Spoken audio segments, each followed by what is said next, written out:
Исәнмесез, хөрмәтле тамашачыларыбыз. Милләт язмышы, аның үткәне, бүгенгесе, киләчәге, буларның барысы да татарлар тапшыруында. Бүген безнең программада. Шәхесләр сәхифәсендә халык артисты Шәмси Закир. Мин гел дуга белән җөрим, дуга белән юлга чыгам, дуга белән ишек биклим. Суслонгер, тема ачык. Күрәсез, монда урында калдырылган, чөнки әле эзләнүләр дәвам итә. Сәгъдиевлар күпләргә үрнәк. Минем әтием Мустафада имам бу мәчетне салды. Дуслык белән бер дулкында. Ансамбль 2018 елда халык исемен ала. Гөлбикә Хәйрелварина ярдәм кулы суза. Хатын кеше кияүгә чыкса, 5 ел бер нәрсә ирдән китмәс. Бүгенге шәхесләр сәхифәсендә чын лидер, татар дөньясында үз йөзен булдырган кеше. Мунча ташы татар эстрада миниатюралары театрына нигез салучы, 25 ел аны җитәкләүче Шәмси Закир. Моннан тыш та башкарган эшләре байтаганың. Заманында Түбән Камада татар иҗтимагый үзәген оештыручыларның берсе була. Җидегән Чишмә әдәби берләшмәсен башлап җибәрүчеләрдән ул. 10 ел Казан дәүләт мәдәният һәм сәнгать университетында татар эстрадасы кафедрасы доценты була. Шунда эшләгәндә Кыек Шәүлә эстрада театрын оештыра. Шәхесләр сәхифәсендә Татарстанның халык артисты Шәмси Закир.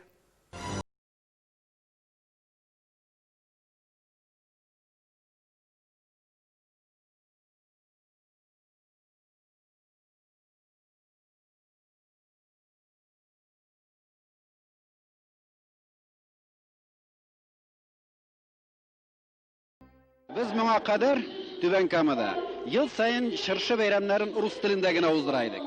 Быел без шәһәр партия комитетына җыйналдык та, әйдәгез җегетләр, саф татар телендә бер чыршы бәйрәм уздырып карыйк әле шәһәр күләмендә дидек. Кайсы гына өлкәдә хезмәт куйса да, Шәмси Закиров татарлыгын алга сөрә, милләт дип яши. Ә һөнәрләрне ул еш алыштырган. Һәр җирдән кырт кисеп, күперләр яндырып китә. Холкы шундый. Тик бу тәвәккәллек артында никадәр эштән генә уйланып янып йөрүләр. Борчылулар яшеренгән. 2012 елда бөтен эшен ташлап лаеклы ялга чыга. Без аны Казаннан ерак түгел, Биектау районы Чыршы авылыннан эзләп таптык.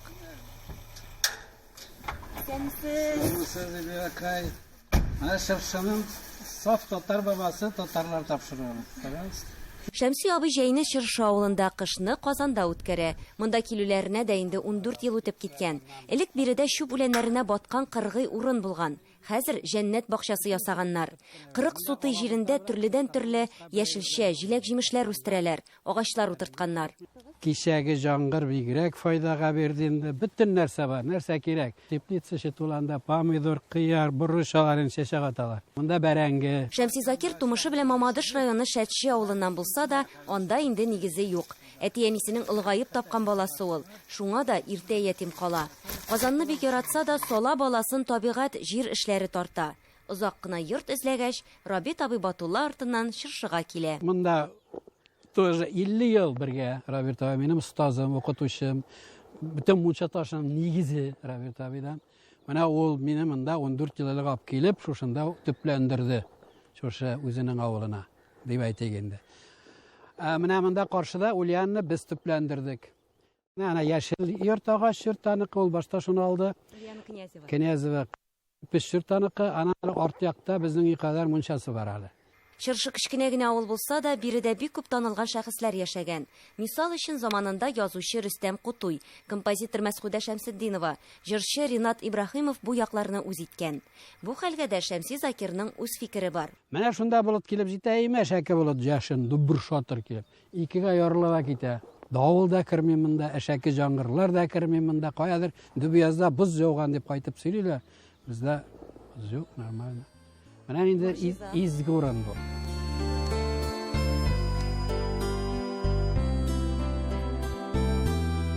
Менә бу ике каеның исемнәре бар. Тегесе Галия каены, монысы Шәмси каены. Әнә шулай Галия апа белән иң яшәгәннәренә дә инде 50 ел. 19 яшендә Хәй Вахитның «Беренче мәхәббәт» дигән спектаклендә бергә уйныйлар. Шәмси апа Тәлгать, Галия апа Рәхилә ролендә. Шул вакыттан бирле аерылгысыз. Бик карады мине, баласы урынына карады. Әни урынына да, хатын урынына да, сеңлекәш урынына да, сөйәркә урынына да, Галия булды инде ул якта. Үз артыңнан догачы калдыру кирәк ди Шәмсия абый. Бер малай, бер кыз тәрбияләп үстергәннәр. Алар турында горурланып сөйли. Икесе дә белемле, бик тырыш кешеләр булып җитешә. Оныклары да югары үрләргә ирешкән. Менә бу картина мин. Бу бәләкәй Шәмси була. Моны ясады минем кызым Алсуның кызы, олы кызы Миләүшә. Шәмси Закиров оныклары белән кинәнеп яши. Балаларын үстергәндә исә гел юлда булган. Алар әтисен күбрәк мәдәният йорты сәхнәләрендә генә күргән. Мунча ташы эстрада театры белән Татарстанның, Россиянең бөтен шәһәрләрендә диярлек булалар. Ул Казандагы Рабит Батулланың Шаяннар һәм Тапкырлар мәҗлесе үрнәгендә барлыкка килә. Театрда тормыштагы тискәре күренеш гамәлләрне ачып салалар. Берсеннән берсе үткенрәк темаларны Мунча ташында кыздыралар. Хәзер дә ул сәяси темаларга мәзәкләр ярата. Карга утыра агач башында куян узып бара. Хрет, икергә бара инде, деловой. Карга күрә. Шә утырасың? Юкны башка уздырып утырам әле инде кара. Син юкны башка уздырып утырган ишәп мин җигрәп җәргә диш. Мин дә юкны башка уздырып утырыйм әле диде, аягын бәкләп. Агач төбенә утыра. Күзенә утыра, бер вакыт аушы узып бара мылтык тоткан. Куян ти утыра. Шалт куян атада, колагын эләктерә, күтәрә дә китеп бара. Стен карга кычкыра. Кар, җүләр. Юкны башка уздырып утыру өчен стә утырырга кирәк дип әйтте ди. Баласы кебек үстергән, якын иткән театрын хәзер карамый да икән. Ялгыш кына телевизордан күрсә дә сүндереп куя. Һәр җирдән вакытында китә белергә кирәк ди ул. Үз-үзенә бик таләпчән. Гомер буе шундый булдым, туганда ук картаеп тудым ди. Классик музыкаларга мөкибән, эш пышканда Коръән укый икән. Дуга миннән калмый, ул мәңгелек дуалар. Аны үз телемдә дә укыйм, гарәпчәдә укыйм. Алар шул Фатиха сүрәсе, Кул хуаллалар, берничә генә шул ниләр, азан, тәкбирләр. Бөтен тормышы җитәкче урыннарында үтсә дә кырыс булырга өйрәнмәгән. Кешегә каты бәрелә алмый. Гомерендә 2 тапкыр кызып киткән. Әле дә шуны онытмый. Гомумән аны талаша белми диләр. Гайрәте чиксә, эндәшми, сөйләшми генә. Таң атада кич була инде, менә шул минем тормыш. Бүген дә көн узды дип ятам мин җокларга. Ла илаха иллаллах Мухаммад Расулуллах дип әйтергә кушкан үләр алдыннан. Мин җокларга жатканда әйтеп ятам шуны. Бәлки иртән тора алмам. Ла илаха иллаллах Мухаммад Расулуллах дип. Менә шуңа күрә бу тормыштан күптән туйган, тыныч, әкрен генә яши торган адәм баласы. Яшь вакытта нәрсә ниятләдем, барысына да ирештем. Иң мөһиме, мискин булмадым ди. Үткән тормышыннан бик канәгать. Шәмси абыйның инде 18 ел хастаханәдә дә булганы юк. Тагын күрешергә язсын. Эльвира Хөснетдинова, Татарлар, Биектау районы.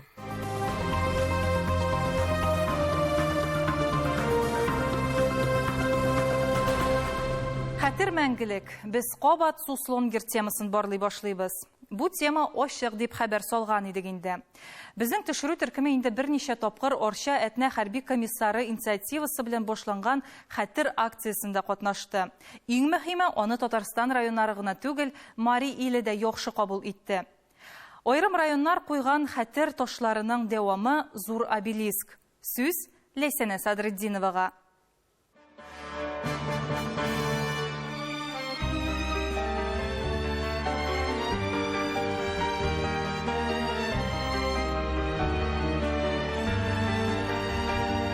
Бүйек җиңүнең 75 еллыгына Суслонгер бистәсендә яңа җиңү урамы ачылган.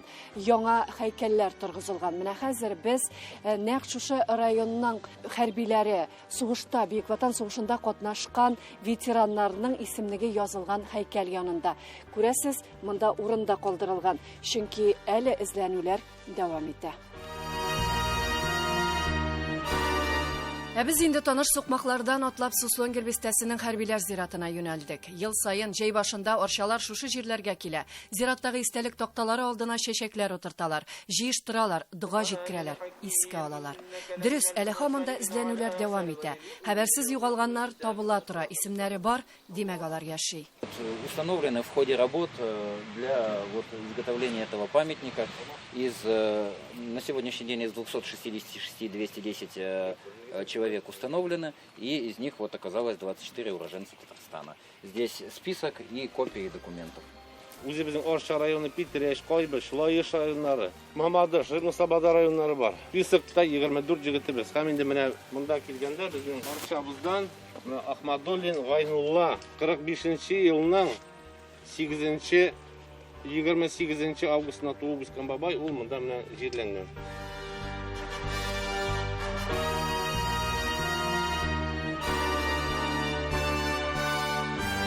Мен мында өзімнің бабайлар ерген соқмақлардан ердіген кібі хес етем. Олар мында призывас еткенлер. Менің әненің әдесі Хафизов Ибрахим Яңғыл ауылынан Балташының, әғаның қайнышы Ұлияз ауылынан призывас етілген болған.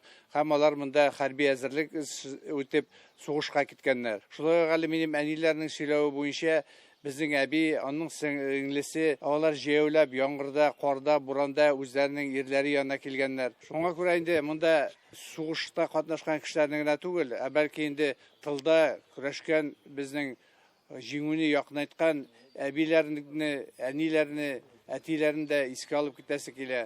Оларының батырлығы, оларының қызметі мәңгілік. Біз оларды бір уақыт ішінде ұнтмайшақпыз. Онотырлык түгелдә, һаман 1941-42 елларда хәрби өйрәнүләргә алынган үзебезнең солдатларны ник шул кадәр җәзалаганнар соң дигән сорау борчый.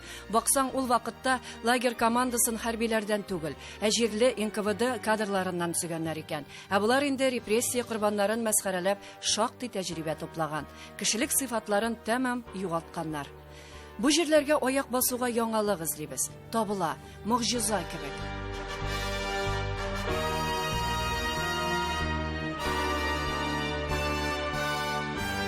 Могҗиза дигәннән кыйып яңгыр явып башланган көн без зиратка аяк басуга аязды. Исәннәрнең кадерен бел, үлгәннәрнең каберен бел дип, менә шушы Суслонгер җирлегендә безнең райондашларыбыз, ул инде 28 меңгә якын кеше, әйтик, менә шул хәзерлекләрне үткәннәр һәм дә инде күбесе шушы җирлектән алар китә алмаган, шушы җирлектә алар вафат иткәннәр. Без шуларны олылап, һәм дә аларга догада, һәм дә Коръән укып догада булныр өчен иншаллах. Шулай булсын. Ә Суслонгер темасы үзеннән үзе дәвам ителә. Бу көнне Арчадан озакламый хәрби хезмәткә китәсе егетләр дә килгән иде. Алар белән аралашырга булдык. Баксаң, Разил Шафиевның да гаилә тарихы бу җирләр белән бәйле. Суслонгер урманнарында минем әбием әлдә исән урманнар йыгырга бара торган булганнар. Бер әбием ансы үлде инде, алар тоже икәүләшеп уртапшалыннан монда килеп эшләгәннәр. Әбиеңнең исем фамилиясын әйт әле. Борханов Гөлҗавһар. Димәк, озакламый юлыбыз Уртапшалым авылына да булачак. Хатирәләрне барларга кирәк, ә егетләр хәрби хезмәткә әзер. Егет кешегә армиядә хезмәт итеп кайту ул гомер инде. Минем уйларым буенча армиядә хезмәт итү алдагы тормышымда кирәк була. Әйе, алдыңа максат кую мөһим. Ә бит шушы җирләрдә башын салган солдатларның да хыяллары булгандыр. Бу урында алар безне озатып бара кебек. Шулайдадыр, чөнки аларның киләчәге өзелгән. Ә хәтер яши. Это братское захоронение воинов, умерших от болезней в суслонгерских учебных лагерях 1941-1945 года. Это федеральная программа. И за счет средств жителей, спонсоров. Әйе, бу бер дәмлек хезмәте. Бу көнне безнең юлыбыз озын булды. Суслонгердан соң Сурок дигән җирлеккә дә бардык. Ул безгә тагын да күбрәк вакыйгаларны ачты. Бу хакта киләсе тапшыруларыбызда. Ләйсән Асадретдинова, Татарлар, Суслонгер, Мария Эл Республикасы.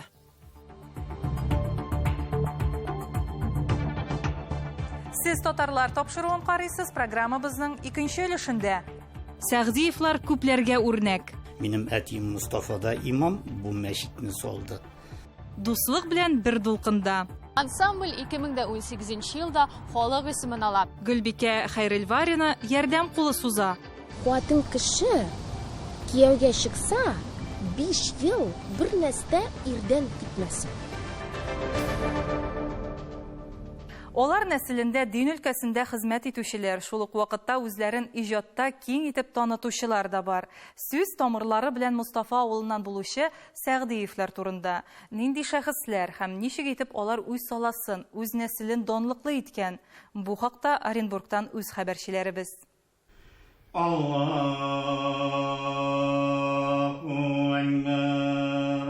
Ришат Сәгъдиев тумышы белән әлеге Мустафа авылыннан. Гыйбадәтханәдә мәзин вазифасында. Мустафа авылында яшәүче әлеге мусулманнарны бер авылда гомер итүләреннән тыш мусулманча яшәү рәвеше дә берләштерә.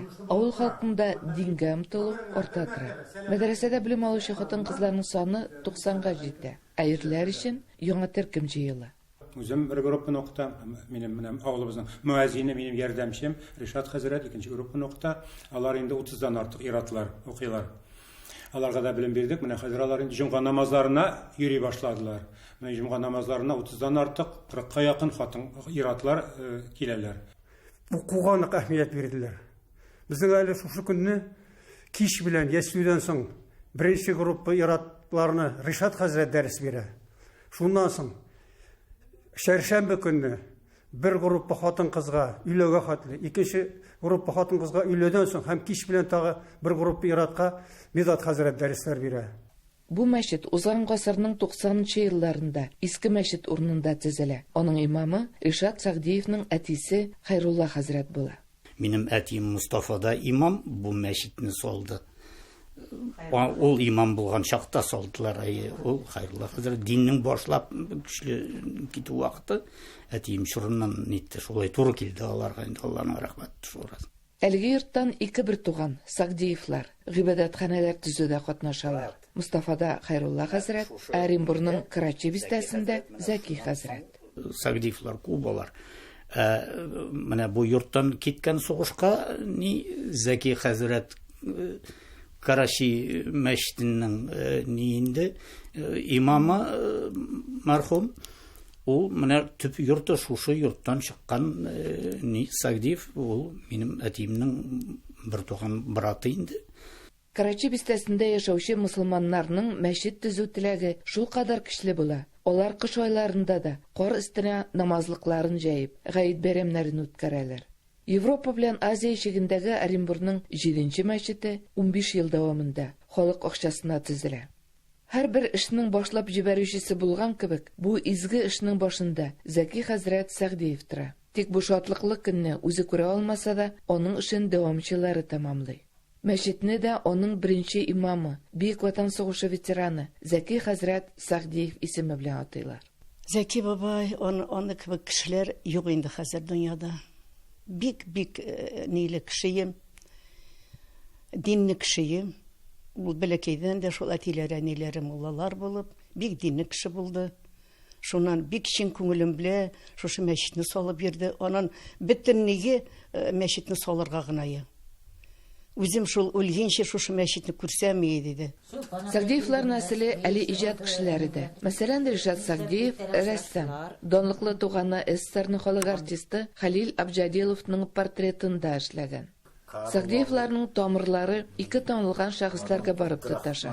Бу хакта нәсел шәҗәрәсе дә сөйли. Алиулла белән бер туган Гали Акбар бабай ягыннан китә Мустафа абзый бабай, Рәхимә әби. Булар Муса Җәлилнең әти-әнисе. Әйе, шагыйрь Муса Җәлил белән СССРның халык артисты Халил Абджалилов Залиловлар нәселеннән ике туган балалары. Вакытында зур дәрәҗәдә булып Сталинның нине шарлык театрлар уйнап, Хуҗа Насретдин белән Мәскәүдә күпмәләр гастрольләр белән яталар, нитеп үткәреп. Аннан соң депутат Верховный Советы Татарстанның анда бит атказанган артистлар тагын, или халык артисты миләр. Халил Абджалилов Ришат Сагдиевның әнисе, Мәсәра апаның әтисе белән бер туган. Ташкент, Хива, Бухара шуларга театр урнаштырып бергән ул. Астарханада урнаштырган. Шуннан ул поселкалар да сала торган ие. Зөрнәгә күлмәкләр, акшәлләр. Буыннан буынга бу гаиләләрдә ислам диненең җибе зилми. Әби бабалары динле булган, инде хәзер аларның балалары, оныклары намазга баскан. Оренбург өлкәсеннән Фирүзә Абсалямова, Татарлар. Сәяхәтебезне дәвам итәбез. Ширатта Нур-Султан шәһәре.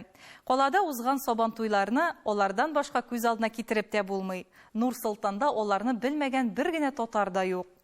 Сүз дуслык җыр ансамбле турында. 7 ел эчендә оешма зур репертуар туплый. Бүген исә алар җырлардан кала төрле спектакльләр куя, бәйгеләрдә катнашалар.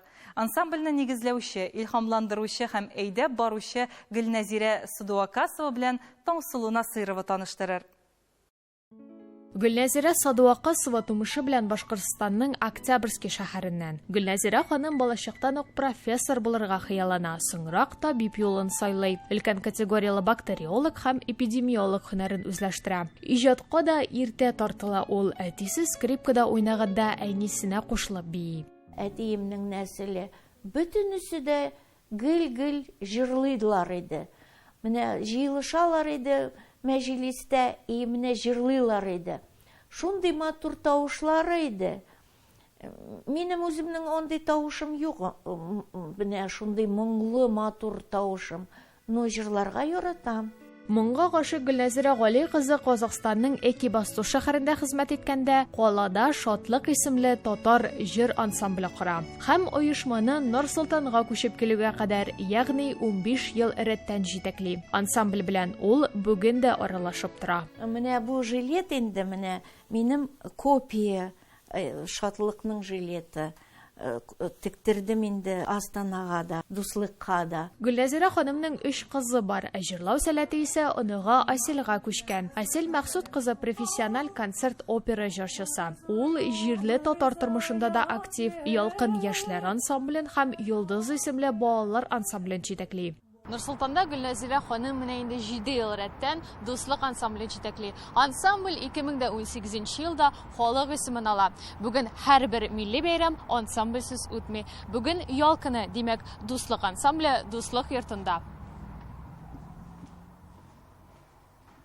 Ансамбль репертуары җырлардан кала үзенең эченә тагын милли театраль тамашалар да кертә. Шуңа күрә бүлмәдә очрашу сайын кызу әңгәмә, рольләр бүлешү, киләчәк планнарны уйлашу, бергә кул эшләрен өйрәнү, яңа җыр ятлау, буларның барысы да көн кадагында. Иң мөһиме, барлык мәсьәләләрне бердәм гаилә кебек шишәләр.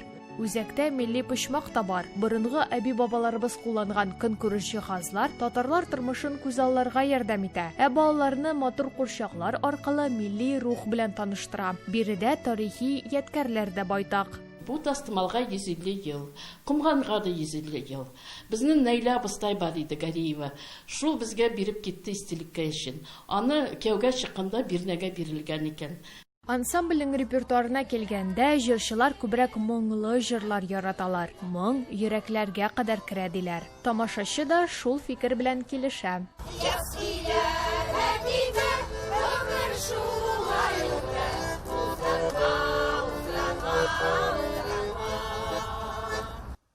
Таңсылу Насырова, татарлар, Нур-Султан шәһәре, Казакъстан. Ул психолог, мөселман димчесе, бәхетле хатын-кызлар ассоциациясын җитәкли. Сүзебез Уфа шәһәрендә яшәүче Гөлбикә Хәйрелварина турында. Милләттәшебез Россиядә генә түгел, төрле илләрдә гомер итүче хатын-кызларга махсус семинарлар, үзенчәлекле тренинглар үткәрә. Белгечнең файдалы киңәшләрен безнең үз хәбәрчебез Миләүшә Латыйпова да тыңлап кайтты. Гадәттә хатын-кызларны бетмәс төкәнмәс эш кенә түгел, шәхси тормышка кагылышлы сораулар да борчый. Ничек кияүгә чыгарга, ничек гаилә аныклыгын саклап калырга? Бүгенге репортажыбызның героинясы Гөлбикә ханым нәкъ шушы сорауларга җавап таба. Ямлы җәй айлары җитсә, алар гадәттә шәһәр паркларында һәм Башкортстанның табигать кочагында очраша. Эчке серләрне бүлешү, күңел борчуларын тынычландыру, яңа ахирәтләр табу. Бәхетле хатын-кызлар ассоциациясын җитәкләгән Гөлбикә Хәйрелваринаны чын мәгънәсендә җан дәвалаучы дип әйтеп була. Ул гүзәл затларга хас булган артык уйлану, сагышларга бирелү гадәтләреннән котылырга ярдәм итә. Хатын кеше кияүгә чыкса, 5 ел бер нәрсә ирдән китмәсен. 17 яшендә кияүгә чыккач, Гөлбикә ханым аптырашта кала. Хәләл җифетенә һәм аның әти-әнисенә карата нинди мөнәсәбәттә булырга? Ничек дөрес сөйләшергә һәм кайда киресенчә эндәшми калырга? Тормыш юлында берникадәр хаталар ясаганнан соң милләттәшебез эзләнә башлый. Махсус әдәбият укый, төрле тренинглар үтә. 10 ел элек ана бәхетенә ирешкәч, дин юлына баса. Мин уйладым, ничек инде мин бу баланы тәрбияләргә тиешмен. Ул бит мияргә карап үсә. Диндар булуына карамастан, Гөлбикә ханым үзенең тренингларында үгет-нәсихәт укымый. Тормыштан алынган кызыклы мисаллар китерә, юмор аша әңгәмә кора. Мин Гүлбика ханың турында 7 ел элек белдем, оның тренингына электем де үземнең сорауларыма җавап таптым. Кияүгә сыгылымның сәбәпсеһе лә Гүлбика ханым булды инде. Соңгы елларда милләттәшебез төрле илләрдә семинарлар һәм тренинглар оештыра. Милләт, раса, дин төренә карамастан, бар дөнья хатын-кызларын бер төрле сораулар борчый дип саный ул. Мин бик яратам Казахстанга йөрергә, чөнки Рәсәй хатыны ул ала гыйлем үзенә өчен, азатлык өчен. Казах хатын кешеләр алар гаилә өчен гыйлем ала. Шуңа күрә аларда бик әз аерылышу. Бик әз. Бездә инде бик күп. Пандемия аркасында чит илләрдә семинарлар оештыру мөмкинлеге шикләнсә дә, милләттәшебез гүзәл затларга дистанцион очрашулар аша ярдәм итүен дәвам итә. Уфадан Миләүшә Латыйпова, Татарлар. Бүгенге сезнең белән сау булашабыз. Иртәгә дә татарлар тапшыруын карамыйча калмагыз. Исәнемин яшәгез.